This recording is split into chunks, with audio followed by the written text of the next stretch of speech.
थेट आपण सामना कार्यालयाच्या बाहेर जाऊयात. वसंत मोरे त्या ठिकाणी बोलतात.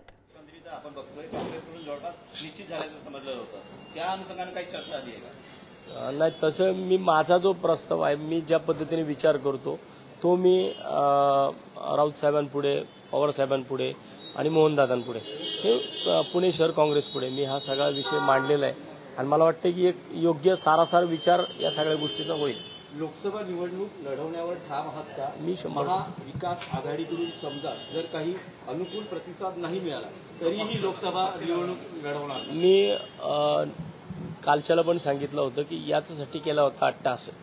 म्हणजे मी ज्या विषयासाठी पक्ष सोडला त्या विषयापासून मी लांब गेलेलो नाही आणि जाणार पण नाही.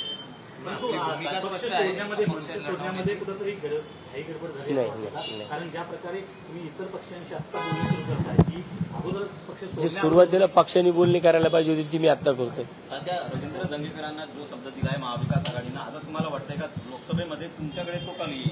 नाही, असं मी म्हणू शकत नाही, कारण शेवटी ज्यांचे त्यांचे पक्ष आहेत, प्रत्येकाच्या पक्षाचा विचार आहे, प्रत्येक जण स्वतःच्या पार्टीचा विचार करेल आणि मला वाटतं विचार केल्यानंतर योग्य तो जो काही मार्ग निघेल. जे प्रमुख दावेदार आहेत त्यांच्यासोबत सुद्धा मी बोललोय, त्यांच्यासोबत सुद्धा माझी बोलणी चालू आहे. त्याच्यानंतर निर्णय कधीपर्यंत घेणार तुम्ही? कोणत्या पक्षात जायचं किंवा अजून आचारसंहिता लागलेली नाही. आचारसंहिता लागल्यानंतर या सगळ्या गोष्टींना थोडा वेग येईल. दुसरीकडे आपण ज्या पक्षात होता मनसे त्यांची आणि कुठेतरी भाजपसोबत महायुतीची चर्चा देखील सुरू आहे, त्याकडे आपण कसं पाहता की 1-2 जागांसाठी त्यांना तिकडे जागा दिली जाऊ शकते महायुती? मी त्या विषयावरती, महाराष्ट्र नवनिर्माण सेना या विषयावरती मी आता काहीच बोलू इच्छित नाही.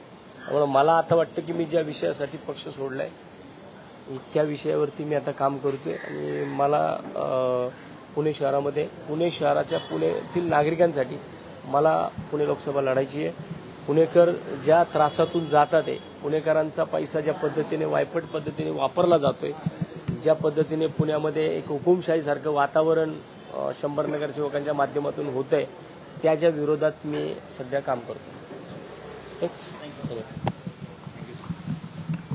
आपण बघितलं वसंत मोरे पत्रकारांशी बोलत होते. संजय राऊतांची त्यांनी भेट घेतली सामनाच्या कार्यालयामध्ये आणि त्यानंतर ते बोलत होते, ज्या मूळ मुद्द्यासाठी मी पक्ष सोडला त्यापासून मी मागे हटलेलो नाही आणि हटणारही नाही, असं म्हणत एक प्रकारे त्यांनी लोकसभा निवडण्याचे संकेत दिलेत असं म्हणायला हरकत नाही.